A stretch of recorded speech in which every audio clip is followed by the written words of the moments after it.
وہ جعفر صادق کے نام پر ہوتے ہیں. نام پر ہوا تو ما اہل بھی لغیر اللہ کی وجہ سے حرام ہوا.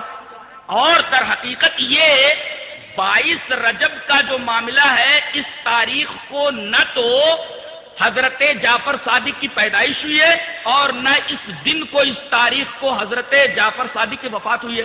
جب حضرت جعفر صادق کی وفات اور پیدائش دونوں کا تعلق رجب کی 22ویں تاریخ سے نہیں ہے تو پھر کیوں منایا جاتا ہے 22ویں تاریخ کو، اور رجب کے کنڈے جعفر صادق کے نام پہ کیوں منائے جاتے ہیں؟ در حقیقت ایک بہت خطرناک چیز شیعوں کی طرف سے چل کر کے سنیوں میں آ گئی ہے.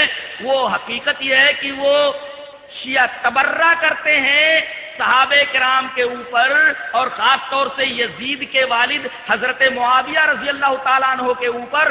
اور حضرت معاویہ کی یہ تاریخ وفات ہے، 22 رجب کو حضرت معاویہ رضی اللہ تعالیٰ عنہ کا انتقال ہوا. اب اس دن خوشی منانا، یہ حلوے پکانا، یہ ساری چیزیں کرنا، یہ در حقیقت غیر محسوس طریقے پر سنیوں کے ذریعے تبرہ کرنا ہے، گالی دلانی ہے حضرت معاویہ رضی اللہ تعالی عنہ کو. لہذا یہ چیز بھی شریعت سے کوئی تعلق نہیں رکھتی، یہ بھی بدعت میں آتی ہے. لوگوں کا یہ عقیدہ ہے کہ ماہ شعبان میں روحیں آتی ہیں، لہذا ان کے لیے کچھ کھانے بنا کر رکھے جاتے ہیں. یہاں تک کہ اگر وہ شراب پیتا تھا تو شراب کی بوتل بھی رکھ دی جاتی تھی. انا للہ و انا الیہ راجعون. اس کے بارے میں یہ جان لے کہ یہاں سے آدمی گیا، روح نکال لی گئی تو دوبارہ دنیا میں آدمی واپس نہیں آتا. قرآن نے کہا، سورہ مومنون اٹھا کر کے دیکھیے، وَمِن وَرَائِهِمْ بَرْزَخٌ إِلَى يَوْمِ يُبْعَثُونَ، اور ان کے درمیان ایک برزخ ہے. برزخ مانے آڑ، یعنی ایک آڑ کھچ گئی ہے. اب وہ لوگ اس آڑ کو پار کر کے اس دنیا کے اندر نہیں آ سکتے. اب وہ قیامت کے دن ہی اٹھائے جائیں گے. یہ آیت کریمہ بتاتی ہے کہ آدمی جب مر گیا تو اس کی روح یا تو سجین میں پہنچ گئی یا علیین کے اندر پہنچ گئی. اگر وہ اچھی روح ہے تب تو وہ دنیا میں کیوں آئے گی؟ دنیا کی پریشانی تو جھیلی ہے اس نے، وہ دنیا میں کیوں آئے گی؟ اور اگر بری روح ہوتی تو اس کو فرشتے آنے کیسے دیں گے، گھومنے دیں گے؟ وہ دنیا کی جیل تھوڑی ہے کہ توڑ کر کے بھاگ جائیں. وہ فرشتوں کی جیل ہے، بہت بری طرح مارتے ہیں اور کسی کو اس جیل سے آنے نہیں دیتے. تو اگر اچھی روح ہے تب تو دنیا میں آئے گی نہیں، بری روح ہے تو فرشتے اس کو آنے دیں گے؟ جاؤ پیرول کے اوپر رہا کیا جاتا، گھوم پھر کر کے آ جاؤ. یہ دنیا کی جیل ہے. لہذا اس طریقے کا عقیدہ ایک بےہودہ عقیدہ ہے، اور یہ وہی آدمی بنا سکتا ہے جس کے پاس دماغ نام کی کوئی چیز نہ ہو، سینس لیس ہو. جہاں تک صلاۃ الرغائب کی بات ہے، صلاۃ الرغائب ترغیب دینے والی نماز. اب ترغیب دینے والی نماز یہ صلاۃ الرغائب جو پڑھی جاتی ہے، میرا خیال یہ ہے کہ 15ویں شعبان کو پڑھی جاتی ہے یا رجب کے پہلے جمعہ کو پڑھی جاتی ہے. اس چیز کا بھی کوئی ثبوت نہیں ہے. ترتوشی نے ایک بات لکھی ہے کہ ابو محمد مقدسی نے یہ کہا کہ بیت المقدس کے اندر صلاۃ الرغائب کا کوئی وجود نہیں تھا. صلاۃ الرغائب کب سے شروع ہوئی بیت المقدس کے اندر؟ 448 ہجری کے اندر نابلس سے آیا ہوا ایک آدمی جس کا نام ابن ابی الحمرا تھا. قرآن بہت اچھا پڑھتا تھا. وہ جب پڑھنے لگا تو لوگ اس کے پیچھے پڑھتے چلے گئے اور وہ پڑھاتا چلا گیا. تو 448 ہجری کے اندر یہ صلاۃ الرغائب سب سے پہلے بیت المقدس کے اندر پڑھی گئی. ابو محمد مقدسی یہ کہتے ہیں کہ اس سے پہلے بیت المقدس کے اندر یہ چیز نہیں تھی. اس کا مطلب جو چیز نبی کریم صلی اللہ علیہ وسلم کے 448 سال کے بعد آئے وہ دین کیسے ہو سکتی ہے؟ لہذا صلاۃ الرغائب کا تعلق بھی چونکہ نبی کے زمانے سے نہیں ہے، صحابہ کے زمانے سے نہیں ہے، لہذا وہ بھی بدعت ہی ٹھہرتی ہے.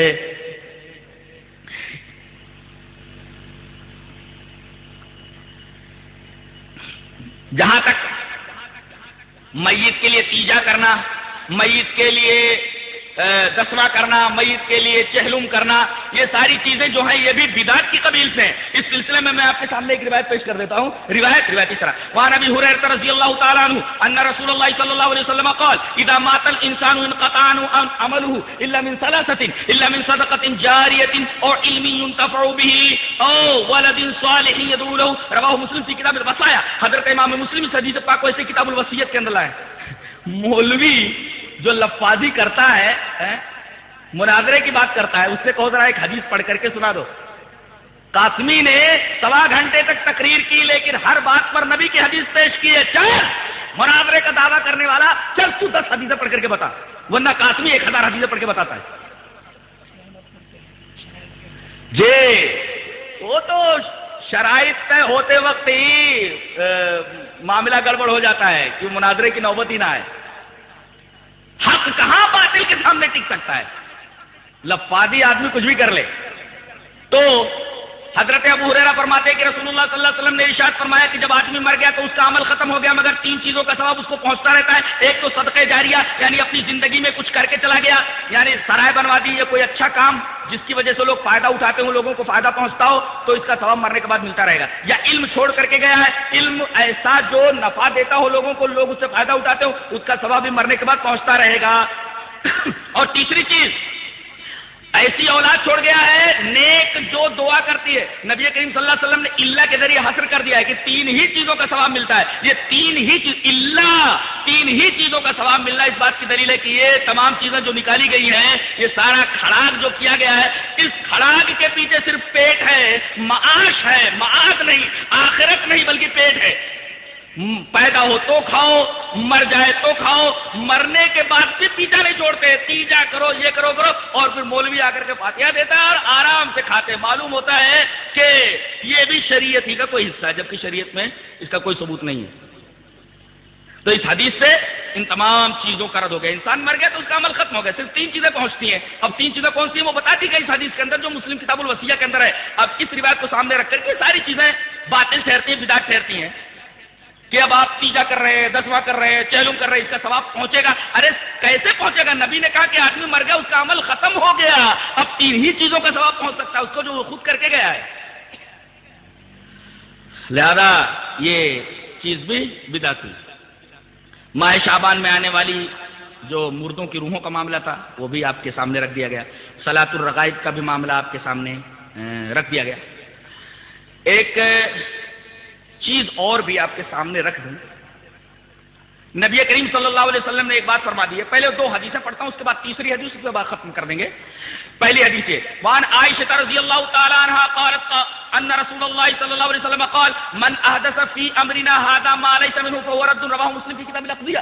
حضرت امام مسلم اس حدیث پاک کو جہاں فیصلوں کا بیان ہے لائے ہیں، اور حضرت عائشہ رضی اللہ تعالیٰ عنہ اس روایت کی راویہ ہیں، اور میں نے پوری حدیث پڑھ دی ہے. میری عادت ہے میں پوری حدیث پڑھتا ہوں، حدیث کا ٹکڑا نہیں.